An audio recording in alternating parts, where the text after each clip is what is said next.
अभी हम लोग आपके सिलेबस का न्यू चैप्टर स्टार्ट करने जा रहे हैं जिसका नाम है dual nature of radiation and matter. ये एक्चुअली में ये जो पूरा आपको हेडिंग दिख रही है हमारे लिए तो ये एक चैप्टर है, लेकिन इसी के अंदर ये चैप्टर समझ लो दो पार्ट में डिवाइडेड है। हमें डुअल नेचर देखना है ऑफ रेडिएशन एंड मैटर, यानी हम डुअल नेचर देखेंगे, पहले रेडिएशन का और फिर मैटर का। ठीक है, तो इसमें डुअल नेचर पूरा चैप्टर तो है डुअल नेचर के बारे में, लेकिन डुअल नेचर हमें दो चीजों का देखना है। पहले हम डुअल नेचर देखेंगे रेडिएशन का, फिर वही डुअल नेचर किसमें देखने को मिलेगा, मैटर में भी। ठीक है, तो सबसे पहले हमें, क्योंकि पहले यहाँ रेडिएशन लिखा ही हुआ है, तो पहले हम इसका डुअल नेचर देखेंगे रेडिएशन का। What is radiation? हाँ, रेडिएशन क्या होती है? रेडिएशन क्या होती है? अरे काइनेटिक थ्योरी ऑफ गैस में पढ़े थे ना हमने। रेडिएशन क्या होती है? बस transfer of energy without any medium, ये तो होती है रेडिएशन। हाँ, तो कोई ऐसी चीज है जो बिना मीडियम के एनर्जी को ट्रांसमिट कर सकती है एक जगह से दूसरी जगह? यस, क्या है वो? एग्जैक्टली, क्या है वो? Electromagnetic waves. तो इसलिए हम रेडिएशन को सिनोनिमस भी समझते हैं ईएम वेव से। ठीक है, क्या है? EM waves. और ये जो ईएम वेव्स है, ठीक है, इनका एक स्पेक्ट्रम होता है। ईएम वेव्स के अलग अलग नाम, मतलब वेवलेंथ के हिसाब से हमने उनको नाम दे दिए। अगर मान लो जीरो से लेके, जीरो छोड़ दो, जीरो के बाद से जो शुरू होके लगभग 100 एंगस्ट्रॉम तक है, तो वो हो गई गामा रेस, फिर एक्स रेस, फिर यूवी रेस, फिर विजिबल लाइट, फिर इंफ्रारेड, फिर माइक्रोवेव, फिर रेडियो वेव। ठीक है, इस तरीके से हमने जो है ईएम वेव्स को या फिर रेडिएशन को बांटा है। बोलो क्लियर है इतना? ठीक है, क्या लाइट भी एक ईएम वेव है? बोलो, तभी तो हम पोलराइजेशन प्रूफ कर पाए, क्योंकि हमने पोलराइजेशन में लाइट को वेव तो माना, साथ ही साथ ईएम वेव माना, तभी इलेक्ट्रिक फील्ड और मैग्नेटिक फील्ड के ऑक्सीलेशन कंसीडर हुए। मैग्नेटिक फील्ड को निग्लेक्ट करा, इलेक्ट्रिक फील्ड के ऑक्सीलेशन को पकड़ा, तो पोलराइजेशन एक्सप्लेन हो पाया। ठीक है, इतना तो यहां से इस्टेब्लिश हो गया कि लाइट क्या है, वेव है। क्योंकि जब हमने वेव ऑप्टिक्स, अभी जो ये चैप्टर हमने खत्म किया, जब इसकी हमने शुरुआत की थी, तो शुरुआत में हमने लाइट को क्या माना था अकॉर्डिंग टू न्यूटन? पार्टिकल कॉर्पस्क्यूल्स। ठीक है, पार्टिकल नेचर का माना था। बट इसको मान कई सौ साल तक, कई सालों तक वो थियरी चली, लेकिन आगे चल के जब लाइट के और भी फिनोमिना हमें मालूम पड़े, तो वो लाइट को पार्टिकल मान के एक्सप्लेन नहीं हो सकते थे। तो फिर हमने लाइट के कौन से नेचर को अपनाया? तो क्या मैं कह सकता हूं, हमने रेडिएशन के वेव नेचर को अपना लिया। क्या रेडिएशन जो होती है, क्योंकि लाइट खुद एक ईएम वेव है, ईएम वेव रेडिएशन है, तो क्या मैं कह सकता हूं कि रेडिएशन का हमने वेव नेचर कंसीडर कर लिया? बोलो क्लियर है? तो अगर मैं कहूं कि लाइट का वेव नेचर कंसीडर किया, तो आप बैक ऑफ द माइंड ये समझ लेना कि हमने रेडिएशन को भी क्या मान लिया कि क्या है, वेव है। अरे बोलो क्लियर है? ठीक है, तो लाइट के हमने वेव नेचर को कंसीडर किया। क्यों किया? क्योंकि पार्टिकल मान के कुछ फिनोमिना थे लाइट के जो हम एक्सप्लेन नहीं कर पा रहे थे। वेव मान के कर पाए? हाँ कर पाए। Interference, reflection, refraction, interference, diffraction, सब कुछ वेव मान के हम एक्सप्लेन कर सकते थे। फिर उसके बाद पोलराइजेशन आया। पोलराइजेशन एक्सप्लेन करने के लिए लाइट को सिर्फ वेव ही नहीं बल्कि एक स्पेसिफिक टाइप की वेव मानना पड़ा, दैट वाज ईएम वेव्स। ठीक है, तो बोलो क्लियर है? तो ये कब प्रूव हो गया था wave nature? Young double slit experiment के बाद, जो कब हुआ था 1801 में। हाँ ठीक है, ठीक है, तब से उसके बाद से दुनिया ने क्या माना कि लाइट क्या है, वेव है। मानना भी चाहिए ना भाई, जो चीज दिख रही है उसको हम एक्सप्लेन कर पा रहे हैं लाइट को वेव मान के, बराबर। इसका मतलब लाइट क्या है, वेव है। प्रूफ किया है ना हमने वेव मान के सब कुछ तो प्रूव किया, law of reflection, law of refraction, पूरा इंटरफेरेंस, पूरा डिफ्रैक्शन, फिर पोलराइजेशन भी किया ना। अब कोई शक बचता है क्या लाइट को वेव नहीं मानने का? पार्टिकल नहीं मानने के लिए हमारे पास रीजंस है, क्योंकि पार्टिकल मान के मैं इंटरफेरेंस, डिफ्रैक्शन, पोलराइजेशन कुछ भी नहीं प्रूव कर पाऊंगा, लेकिन वेव मान के सब कुछ प्रूव कर पाऊंगा। तो क्या लाइट वेव है? पक्की हो गई बात, थप्पा लग गया इस बात पे, क्या कि लाइट क्या है? वेव है। लाइट क्या है? वेव है। ठीक है, हाँ। और कैसी वेव है? ईएम वेव है, इलेक्ट्रोमैग्नेटिक वेव है। क्लियर है? समझ में आया? तो 1801 से लोगों ने ये मान लिया कि लाइट क्या है? वेव है। और कैसी वेव है? ईएम वेव है। बराबर? कोई इसमें शक, कोई परेशानी, कोई दिक्कत? समझ में आया? फिर आया साल 1905 का, जहां पर एक इंसान ने अपनी एक थियरी रखी। फिर आगे चल के उन थियरी में एक्सपेरिमेंट्स भी हुए, और जब एक्सपेरिमेंट हुए तो अजीब सी बात ये थी कि वो जो थियरी में बोला गया था वो बात एक्सपेरिमेंट में सही साबित हो रही थी।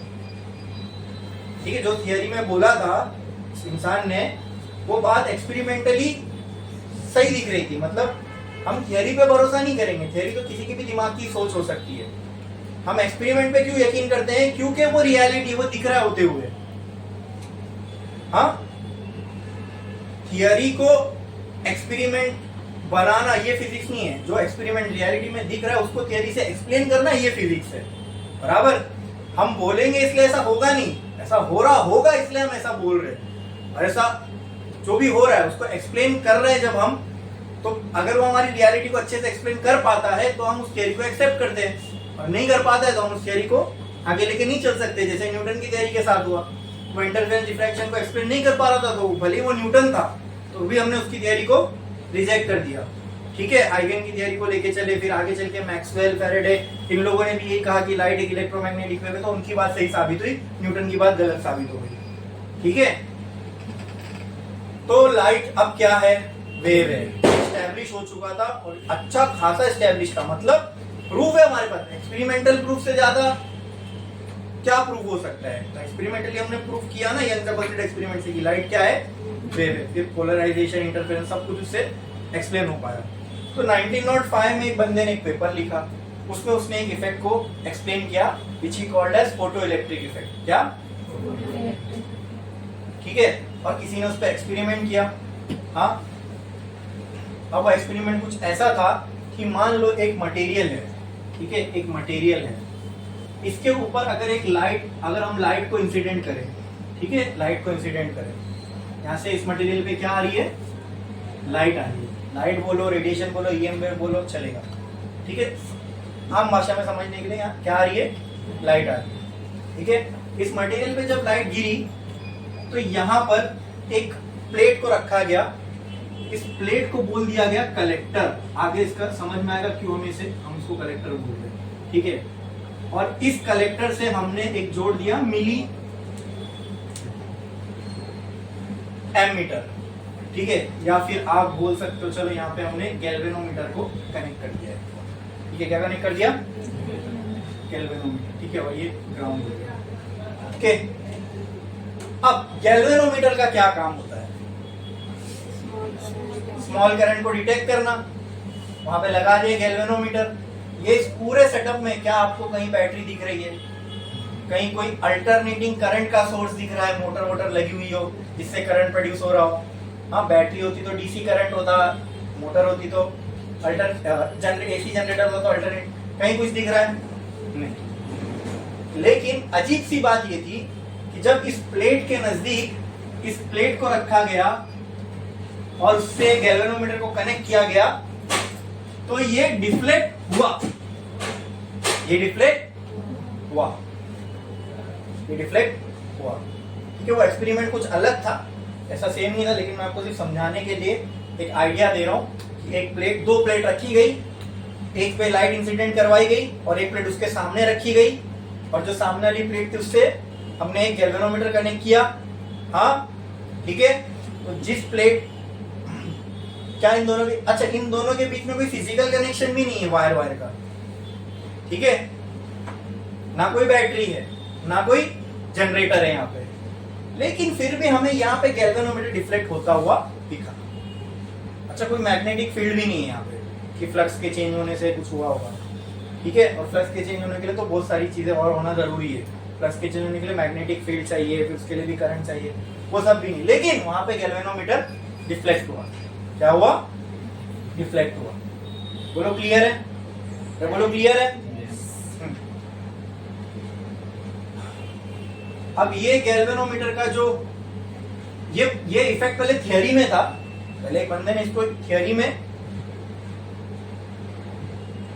इस इफेक्ट को लिखा था, बाद में ये एक्सपेरिमेंट में परफॉर्म हुआ, ठीक है। पहले थियोरेटिकल था, तो मैं एक्सपेरिमेंट आपको एक्सप्लेन कर रहा हूं, ठीक है। एक्सपेरिमेंट में ये दो प्लेट रखी गई, एक प्लेट पे लाइट डाली गई, एक प्लेट उसके सामने रखी गई, और जो सामने वाली प्लेट से गैल्वेनोमीटर कनेक्ट किया गया और गैल्वेनोमीटर डिफ्लेक्ट हुआ। तो आप इसको एक्सप्लेन कर सकते हो गैल्वेनोमीटर के डिफ्लेक्ट होने को, but this is reality. Reality को झुठला नहीं सकते, अब हमें इसको एक्सप्लेन करना है, यही तो फिजिक्स है। हाँ, करो इसको एक्सप्लेन। कैसे कर पाओगे जब कोई यहाँ बैटरी का सोर्स नहीं है, अल्टरनेटिंग करंट नहीं है, कोई मैग्नेटिक फील्ड नहीं है, तो फिर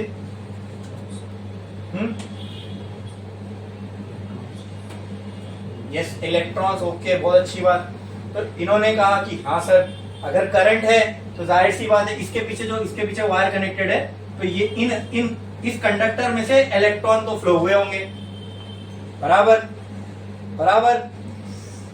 ये फ्लो अगर इलेक्ट्रॉन हुए तो आए कहां से? बट ये कंडक्टर में खुद ब खुद तो इलेक्ट्रॉन फ्लो नहीं होते, राइट। तो ये इलेक्ट्रॉन आए कहां से?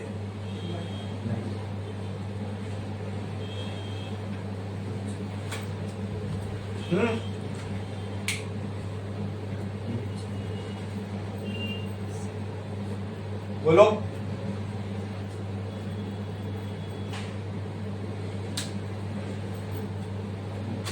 तो इसको इस तरीके से एक्सप्लेन किया गया कि जब यहां पे लाइट फॉल हुई, ठीक है, तो लाइट ने यहां से इलेक्ट्रॉन क्या पार्टिकल नेचर है, ऐसा ऐसा गोले गोले बहुत सारे यहां होंगे, यहां से जो सरफेस वाले इलेक्ट्रॉन थे इनको यहां से उखाड़ दिया, ठीक है। और जब ये इलेक्ट्रॉन यहां से निकले, उनके पास कुछ एनर्जी आई, वो एनर्जी पाके इलेक्ट्रॉन इस प्लेट तक पहुंचे, ठीक है। जब इस प्लेट तक पहुंचे तो इस वायर के थ्रू इनको, जैसे ये प्लेट तक पहुंचे, इस वायर के थ्रू इनको यहाँ पे ये ग्राउंड से कनेक्टेड है, ये ग्राउंड से कनेक्टेड है, मतलब यहाँ पे पोटेंशियल कम होगा, यहाँ पोटेंशियल ज्यादा होगा, बराबर। इलेक्ट्रॉन जब इस प्लेट की तरफ गए और यहां से जाके इस वायर के थ्रू इन्होंने ट्रेवल किया। अब जब इस वायर में से इलेक्ट्रॉन फ्लो होंगे तो क्या गैल्वेनोमीटर डिफ्लेक्ट होगा? अरे बोलो, होगा। लेकिन इलेक्ट्रॉन कैसा है? पार्टिकल जैसा। कैसा है? पार्टिकल जैसा, है ना। इलेक्ट्रॉन ऐसे गोला से समझ लो, छोटा सा एक मार्बल ऐसे यहाँ पे रखा हुआ है, ठीक है। अब मुझे बताओ, ये इलेक्ट्रॉन को ये मटेरियल है यहाँ पे, इसके अंदर बहुत सारे एटम है, एटम के अंदर बहुत सारे इलेक्ट्रॉन है। अब उन इलेक्ट्रॉन को यहाँ से बाहर निकालना है, ठीक है। तभी वो इलेक्ट्रॉन यहाँ पहुंच पाएंगे, और वहां पहुंचेंगे तभी यहाँ से करंट कंडक्ट होगा, बराबर। अब इन इलेक्ट्रॉन को अगर यहाँ पहुंचाना है तो उसके लिए पहले यहाँ से इलेक्ट्रॉन को निकालना पड़ेगा। अब यहाँ से इलेक्ट्रॉन को निकालना है तो उसके लिए क्या करना पड़ेगा? इसको यहाँ से फोर्स लगा के उखाड़ना पड़ेगा। बोलो क्लियर है? अब मैं आपको एक एग्जांपल देता हूँ। मान लो यहाँ पे एक मार्बल रखी हुई है, ठीक है। इस मार्बल को मुझे यहाँ से हटाना है, यहाँ से हटाना है। तो क्या मैं ऐसा कर सकता हूँ कि मैंने एक और मार्बल मेरे हाथ में पकड़ा और जोर से फेंक के इस मार्बल की मारा, ठीक है। तो क्या ये होगा? अब ये मार्बल उसकी जगह आ जाएगा और ये उड़ के कहीं और चला जाएगा। अरे बोलो क्लियर है? इस कोलिजन की वजह से एनर्जी का ट्रांसफर यहाँ से इसकी, ये जो जिस काइनेटिक एनर्जी से आ रहा था इससे टकराएगा, वो काइनेटिक एनर्जी इसको मिलेगी, ये उसकी जगह पर, और ये आगे भाग गया। हो सकता है ऐसे? हाँ, अच्छा। और इसको अगर मुझे ऊपर से उड़ाना है, मैं क्या करता हूँ, यहाँ से एक पानी की लहर फेंकता हूँ, तो क्या ये ऊपर उड़ जाएगा? यहाँ से मैं पानी छोड़ता हूँ और यहाँ पर इसको रखा रहता हूँ, पानी की वेव बनती जाएगी, तो ऐसा उड़ के जाएगा क्या उधर? अरे बोलो, सेंस बन रहा है कि नहीं बन रहा है? जाएगा। लग रहा है आपको? किसमें लग रहा है ये? उड़ के, जैसे यहाँ पर एक प्लेट रखी है और यहाँ पर एक मार्बल है, इसको मुझे यहाँ पे पहुंचाना है, तो ये मार्बल के मारने से, और नीचे जमीन है, ठीक है, तो ये मार्बल के मारने से ये यहाँ उड़ के जा सकता है। ये प्रोबेबिलिटी ज्यादा है कि यहाँ से अगर मैं पानी फेंकूं तो ये उड़ के यहाँ जाएगा, मार्बल के थ्रू जा सकता है। अच्छा, तो ऐसा समझो अगर पानी में फेंकूं तो पानी लहरें बनाते हुए आगे जाएगा, मतलब वेव बनाते हुए आगे जाएगा और मार्बल से टकराएगा। भले मार्बल को आगे ले जा सकता होगा, लेकिन वो वहां उड़ा के उसको वहां नहीं लेके जा सकता वहां तक। बोलो क्लियर है?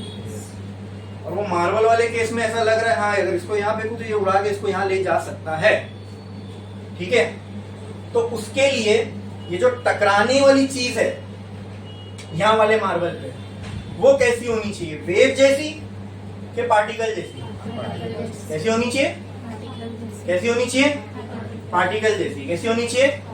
क्या इस बात पे सब एग्री करते हो? हाँ हाँ।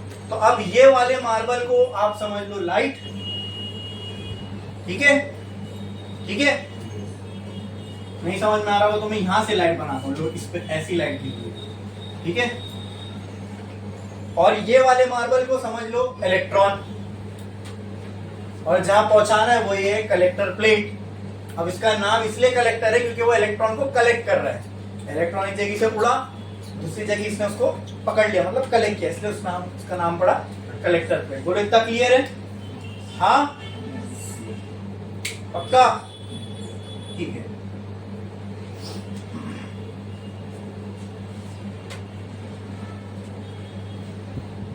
अब ये जो लाइट की रेडिएशन यहाँ पे फॉल हुई, ठीक है, उसकी वजह से जब यहाँ लाइट नहीं थी ना, तो यहाँ कोई डिफ्लेक्शन नहीं था। समझ में आ रही है मेरी बात?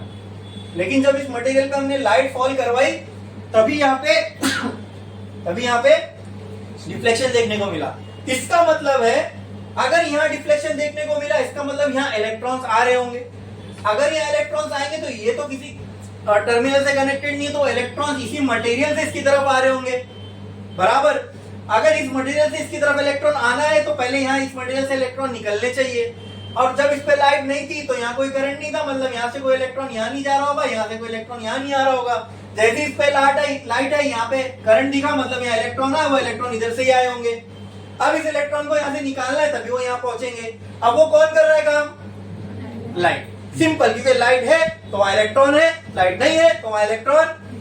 लेकिन ये होने के लिए फिर लाइट का क्या होना जरूरी है? एग्जैक्टली क्या होना जरूरी है?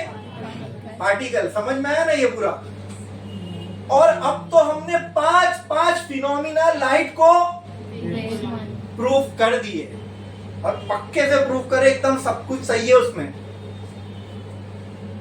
लेकिन ये भी तो रियलिटी है, ये भी तो रियलिटी है, ये किसी के दिमाग की सोच थोड़ी, ये तो होता हुआ दिख रहा है, ये भी तो रियलिटी है। इसको झुटला सकते हैं क्या? लेकिन अगर मुझे इस रियलिटी को एक्सप्लेन करना है तो लाइट कैसी लग रही है? पार्टिकल जैसी लग रही है। और पोलराइजेशन, इंटरफेरेंस, डिफ्रैक्शन को प्रूफ करना है तो वो तो पार्टिकल मान के हो ही नहीं सकता। करके देख लिया हम लोग ने, है ना, है ना? ठीक है। तो वो तो पुरानी बात थी, 1801 में था ये, 1905 में थियरी लिखी गई, बराबर। बाद में ये थियरी में था पहले, इसको जब एक्सपेरिमेंटली देखा गया तो ये सही निकला कि ऐसी दो प्लेट रखने से ऐसा हो रहा है, ठीक है। गैल्वेनोमीटर डिफ्लेक्ट हुआ, करंट देखने को मिला लाइट के फॉल करने से। लेकिन ये इसको अगर समझा जाए, इसको एक्सप्लेन किया जाए, तो फिर अगर यहाँ से इलेक्ट्रॉन को निकलना है लाइट के फॉल होने से, तो लाइट का क्या होना चाहिए? लाइट का क्या होना जरूरी है यहाँ पे? पार्टिकल। अच्छा, क्या इलेक्ट्रॉन यहाँ से निकल रहे हैं? यस। क्या यहाँ करंट मिल रहा है? यस। तो लाइट क्या है? ये कब हो सकता है? जब लाइट क्या है? क्या ये हो रहा है? तो लाइट क्या है? वो मान लिए, फिर पुरानी बात थी, ठीक है। लाइट क्या है? पार्टिकल है। तो 1905 के बाद से हमने मान लिया कि लाइट क्या है, और आज तक भी क्या मान रहे? लाइट पार्टिकल है, ठीक है। तो फिर मैं अभी आपको बोलता हूँ लाइट क्या है, ये रियलिटी है, ये होता हुआ दिख रहा है, यहाँ इलेक्ट्रॉन आ रहे, यहाँ से आ रहे, किसके फॉल होने से? ये कब होगा? अभी यहाँ से इलेक्ट्रॉन निकलेंगे, ठीक है, क्योंकि वेव नेचर वाली ऐसी कोई चीज यहाँ से इलेक्ट्रॉन नहीं निकाल सकती, समझे? ठीक है। तो लाइट क्या है? पार्टिकल है, मान लिए, उससे क्या प्रूव हो गया, ये इफेक्ट जो भी ये हो रहा है ये एक्सप्लेन कर पाए हम। तो लाइट क्या है, पार्टिकल है, क्या है, पार्टिकल है। तो मैं आपको एक पहले ब्रीफली बता देता हूं।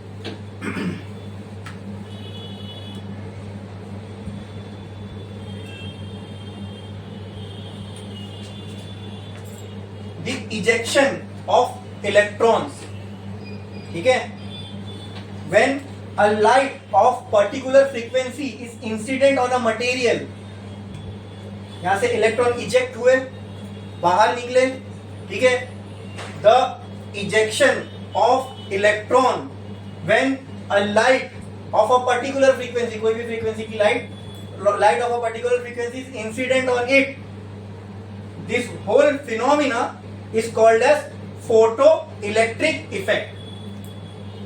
क्या बोले इसको? अच्छा, जिसने भी ये थियरी लिखी ना, जैसे न्यूटन ने जब अपनी थियरी दी तो उसने लाइट को क्या माना, पार्टिकल। उस पार्टिकल को उसने क्या नाम दिया, इस थियरी में लाइट, इस थियरी में इस इलेक्ट्रॉन को यहां से निकलने के लिए लाइट को क्या होना चाहिए,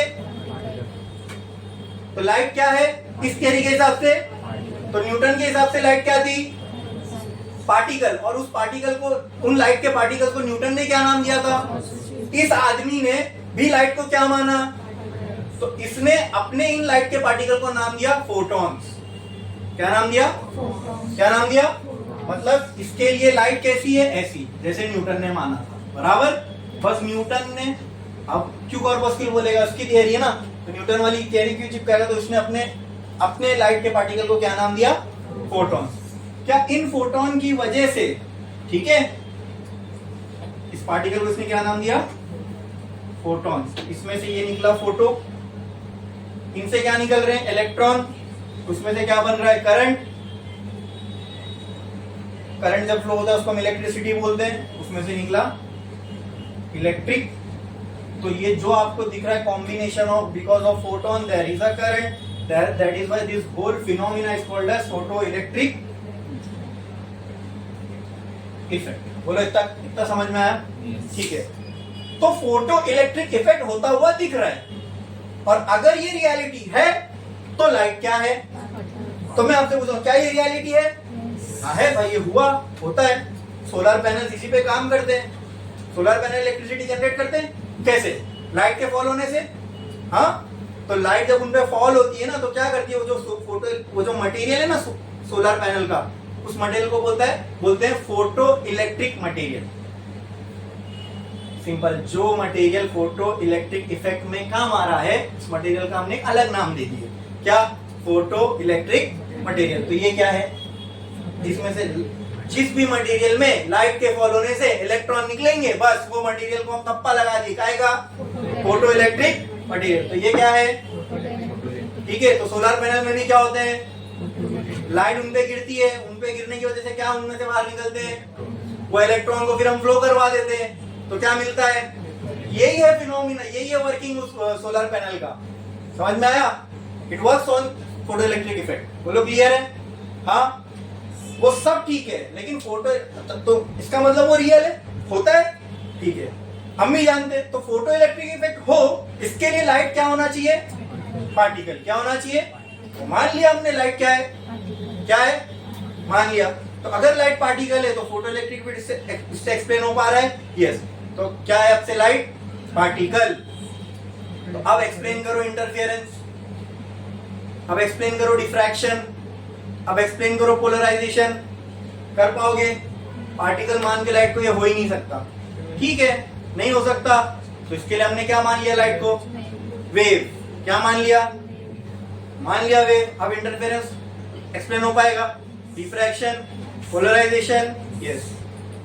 लेकिन फिर यहां फंस गए, लाइट वेव है हमारे लिए, तो क्या नहीं एक्सप्लेन कर सकते, फोटो इलेक्ट्रिक इफेक्ट। लेकिन फोटो इलेक्ट्रिक इफेक्ट भी रियल है, वो भी होता है, वो भी रियलिटी है, लेकिन उसके होने के लिए लाइट को क्या होना पड़ेगा, तो लाइट क्या है, तो मान लिया लाइट पार्टिकल है। तो अगर लाइट को पार्टिकल मान लूं तो फिर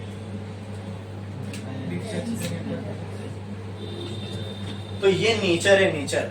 जब हमने इसको समझने की कोशिश की, इसने हमसे मुंह मोड़ लिया, ठीक है, एक नया रूप अपना हमारे सामने लाकर खड़ा कर दिया, प्रकट हो गया।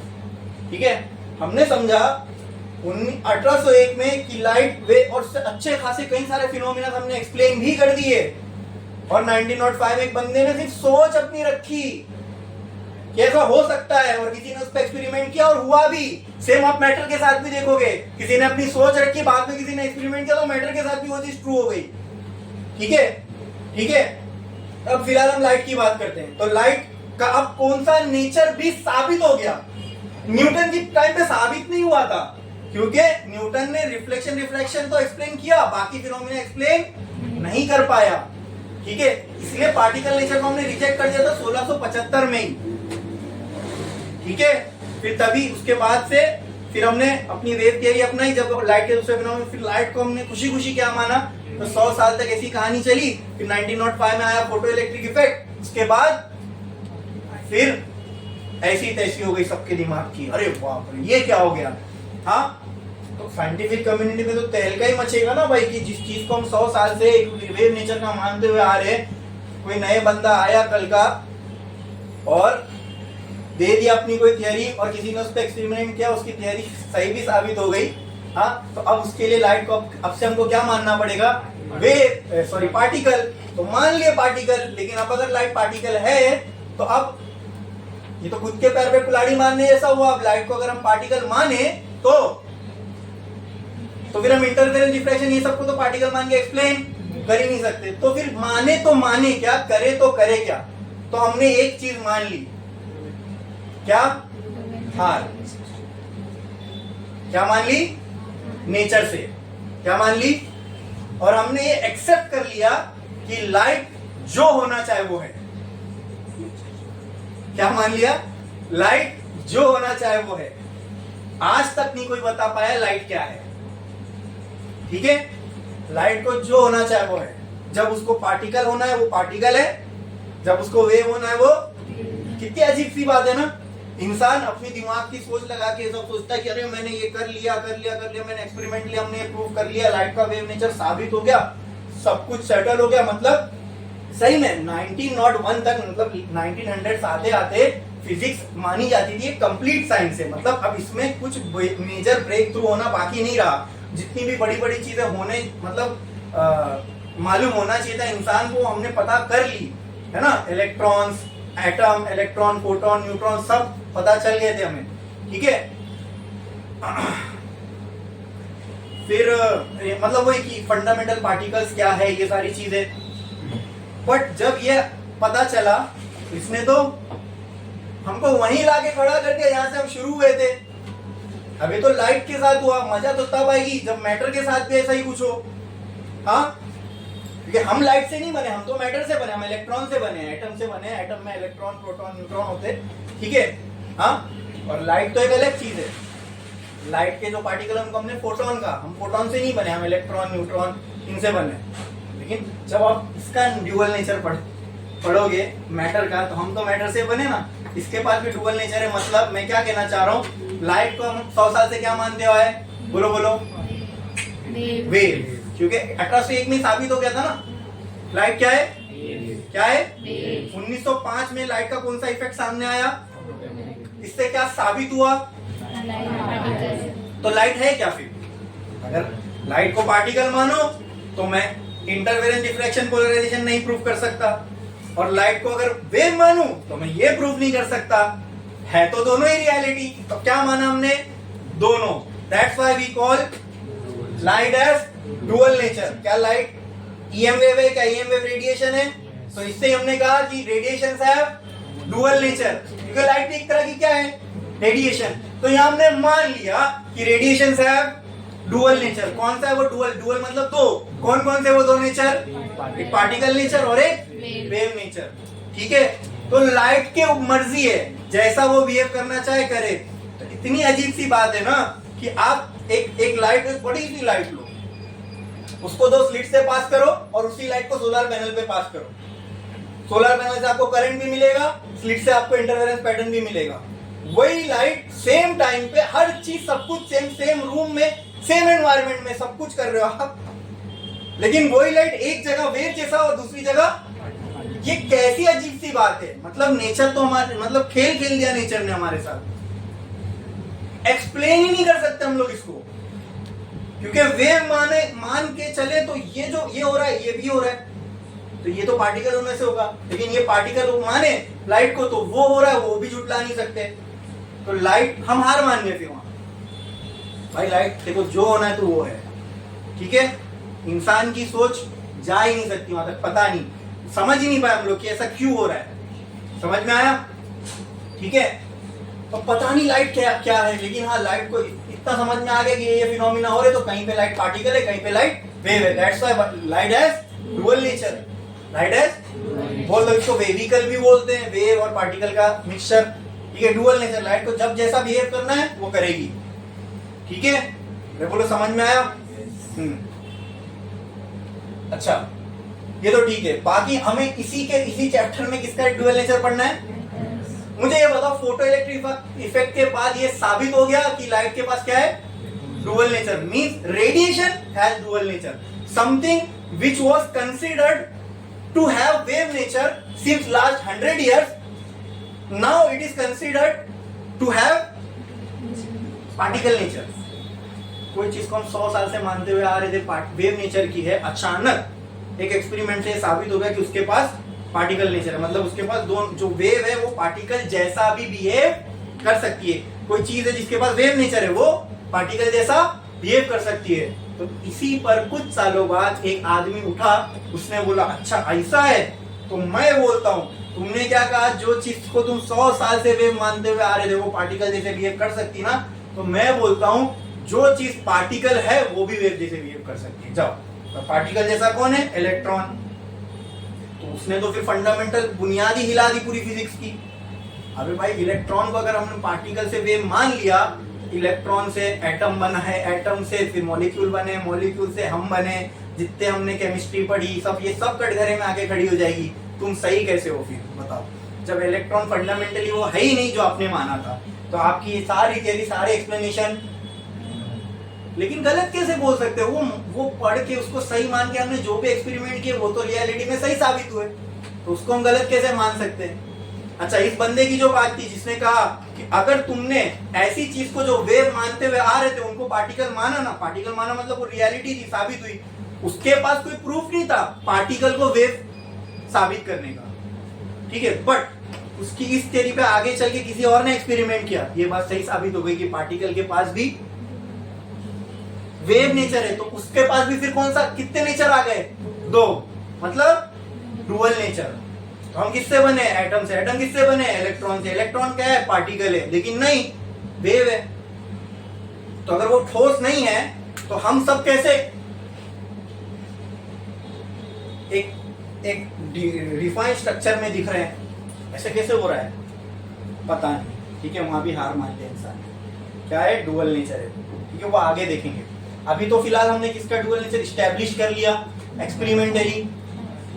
हाँ, तो इस थ्योरी को देने वाला जो इंसान था उसका नाम था एल्बर्ट आइंस्टाइन, ठीक है, जिसने ये कहा कि लाइट के पास पार्टिकल नेचर है, जिसने फिजिक्स की बुनियाद हिला दी, इसीलिए उसको माना जाता है दिग्गज, ठीक है, क्योंकि मैंने कहा ना 1900 आने तक physics was considered to be a complete science, और बड़ी हिम्मत की बात है ना कि उस टाइम पे, अभी आप आइंस्टाइन को हम जानते हैं बहुत ब्राइट माइंड था, ऐसा था, लेकिन जब वो शुरुआत कर रहा था 1905 में, वो अपनी थियरी वगैरह लिख रहा था, तो वो भी तो एक मामूली सा स्टूडेंट ही था ना फिजिक्स का, तो उसकी बात पे थोड़ी ना ध्यान देता, लेकिन और फिजिक्स को सर के बल उल्टा कर देने वाली बात थी ना ये, जिस चीज को वेव मानते हैं और उसको पार्टिकल नेचर, तो ये तो फिर हमारी हर चीज को लेके सोच को बदल के रख देता है, फिर जो चीज अब तक हमने रियलिटी के बारे में सोची वो रियल है भी या नहीं पता नहीं, ठीक है। तो इसी के लिए उसको नोबेल प्राइज मिला 1904 में। फिर आगे चल के आइंस्टाइन ने फिर अपनी और अलग अलग theory the, general theory of relativity, special theory of relativity, time को उसने डायमेंशन माना अलग से, ठीक है, फिर वो सब चीजें ब्लैक होल वगैरह एक्सप्लेन हो पाई ना, तो ब्लैक होल के करीब जाओगे तो हमारे लिए टाइम कम स्पीड से चलेगा, कोई अर्थ पे होगा तो उसके लिए ज्यादा स्पीड से चलेगा, तो ब्लैक होल से पास से जाके कोई रिटर्न आ जाए तो उसके लिए कम टाइम गुजरा होगा, लेकिन यहाँ पे कोई उसके लिए सालों गुजर चुके होंगे।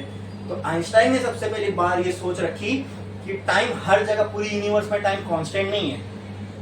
कहीं पे टाइम अलग स्पीड से फ्लो होता है, कहीं पे अलग स्पीड से, वो डिपेंड करता है वहाँ का जो भी स्पेस टाइम वगैरह है। हालांकि वो सब हमारे सिलेबस में नहीं है, ठीक है। हम लोग को तो जो है उस पर ध्यान देना है। बोलो क्लियर है? हाँ, तो ये थियरी को रखने वाला कौन था? आइंस्टाइन। आइंस्टाइन ने अपनी ये बात रखी, उसने लाइट को क्या माना? अच्छा, आइंस्टाइन वो पहला दिमाग नहीं था जिसने लाइट को पार्टिकल माना। सबसे पहले लाइट को पार्टिकल एज अ आइडिया रखा था प्लांक्स ने, मैक्स प्लांक्स ने। और उसने जो है ना लाइट को बजाय वेव मानने के उसने छोटे छोटे बोला पैकेट से, ऐसा पार्टिकल पार्टिकल नहीं बोला। वो गरीब को मालूम भी नहीं था कि ऐसा आगे चल के कुछ होने वाला है मेरी थियरी को लेके। उसने क्या माना? लाइट को छोटे छोटे बोला पैकेट से। क्या है? और किसके पैकेट है तो अंदर भी कुछ होगा, तो उसने कहा एनर्जी के पैकेट से। किसके पैकेट है? एनर्जी के। मतलब उसने एनर्जी को छोटे छोटे पैकेट में क्वांटाइज कर दिया। याद है मैंने क्वांटाइज बोला था किस चीज का एक फिक्स क्वांटिटी में अवेलेबल होना, तो उसने एनर्जी को कर दिया क्वांटाइज। और उसने इस ये जो पैकेट थे ना उसका नाम दिया क्वांटा, ठीक है। ये प्लांक्स था सबसे जो जिसने कॉइन किया था आइडिया लाइट को क्वांटाइज करने का। बाद में उसी आइडिया को आगे बढ़ाते हुए आइंस्टाइन ने अपनी ये थियरी रखी। कौन सी थियरी? फोटो इलेक्ट्रिक इफेक्ट की, कि ऐसा हो सकता है।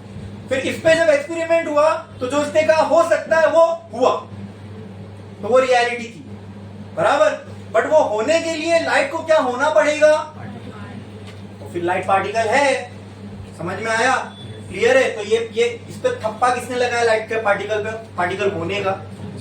आइंस्टाइन, ठीक है। मैक्स प्लांक को पता भी नहीं था कि उसकी थियरी से आगे चल के मतलब मैं जो है फिजिक्स की पूरी नक्शा बदलने वाला हूँ, ठीक है। उससे पहले लाइट को क्वांटाइज होने का जो आइडिया था वो मैक्स प्लांक ने दे चुका था, ठीक है। उसको क्या एक्सप्लेन करना था मालूम है? हमने वो काइनेटिक थियरी ऑफ गैसेस में ये ग्राफ पढ़ेगा, ये वाला।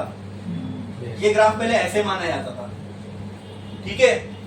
इसको सीधा करने का काम है, इसको ऐसा करने का काम उसने किया था मैक्स प्लैंक ने, ठीक है। वो जब आप उसको डिटेल में पढ़ोगे तो आपके समझ में आएगा। ब्लैक बॉडी रेडिएशन, ये ब्लैक बॉडी रेडिएशन का ग्राफ था ना। हाँ, तो ब्लैक बॉडी रेडिएशन को एक्सप्लेन करने के लिए ये ऐसा ग्राफ जा रहा था, ऐसा होना नहीं चाहिए था, इसको कोई एक्सप्लेन नहीं कर पा रहा था। तो मैक्स प्लांक ने एक अलग अप्रोच अपनाया। उसने लाइट को बजाय वेव, ये ऐसा ग्राफ बन रहा था लाइट को वेव मान के, तो लाइट को बजाय वेव मानने के उसने क्या माना? लाइट जो है वेव नहीं है, ये छोटे छोटे पैकेट्स की एनर्जी के छोटे छोटे पैकेट्स है, ठीक है। और ये मानकर उसने, अब वो सब में हमको डिटेल में जाना नहीं है, ये सब उसने कैसे किया वो अपने आप में एक अलग चीज है, ठीक है। बट आइडिया को कॉइन करने वाला मैक्स प्लांक था, बट उसको मालूम भी नहीं था कि वो एक रेवोल्यूशन की शुरुआत कर रहा है। इसकी आइडिया, इसकी सोच थी। और उसने जैसे न्यूटन ने कॉर्पस्क्यूल नाम दिया, उसने इस पार्टिकल को क्वांटा नाम दिया। बाद में आगे चल के जब आइंस्टाइन ने अपनी थियरी रखी फोटो इलेक्ट्रिक इफेक्ट की, तो उसने लाइट के इन पार्टिकल्स को क्या नाम दिया? वहां से हम इसको फोटोन बोलते हैं आजकल। लाइट के पार्टिकल्स को क्या बोलते हैं? फोटोन। फिर हमने लाइट को क्या माना? डुअल नेचर है। क्या नेचर है? फोटोन है, उसके पास पार्टिकल जैसी भी प्रॉपर्टी है और उसी फोटोन के पास वेव जैसी भी प्रॉपर्टी है, उसके पास डुअल नेचर है। बोलो क्लियर है? हाँ, ये किससे साबित हुआ dual nature of light? Photo electric effect से। तो बोलो समझ में आया? हाँ, तो ये कितनी मस्त बात है ना कि हमने नेचर को समझने की कोशिश की। इंसान ने अपने आप को ये कन्विंस भी कर लिया कि हमने सब कुछ समझ लिया, और जहां उसने ये समझा कि मैंने सब कुछ समझ लिया, नेचर ने कहा अच्छा अभी तूने कुछ भी नहीं समझा है, ले। नेचर ने अपने लाइट का दूसरा रूप बताया। इसकी सोच, इंसान की सोच धरी की धरी रह गई। उसके बाद लाइट ही नहीं, ये सेम चीज डुअल नेचर किसमें देखने को मिला? मैटर में, जिससे इंसान हम सोचते हम खुद बने, हमारा फंडामेंटल चीज से बने। उस चीज को हम जो 100 नहीं कहीं 100 साल से मानते हुए आए थे, उसने भी अपना नेचर बदल लिया। समझ में आया? हाँ, वही डुअल नेचर किसका निकला फिर? मैटर का। तो कितना बेबस हो गया इंसान, समझ रहे हो? नेचर के सामने क्या कैसे एक्सप्लेन कर पाए कि साला ये हो क्या रहा है, कैसे हो रहा है? कुछ नहीं, आज तक भी हमको नहीं मालूम है क्यों हो रहा है, ठीक है, लेकिन हो रहा है। It is reality. तो इसके बाद का जो भी है फोटो इलेक्ट्रिक इफेक्ट को डिटेल में हम पढ़ेंगे नेक्स्ट लेक्चर में, इसकी टर्मिनोलॉजी देखेंगे। तो आज खाली अपने को आइडिया देना था कि क्या है डुअल नेचर, इसका डुअल नेचर हमें देखना है और क्यों हम इसको देखने जा रहे हैं। ये समझ में आया क्यों आया dual nature as an idea, क्यों हम देख रहे हैं पढ़ रहे हैं, समझा। चलो ठीक है आज के लिए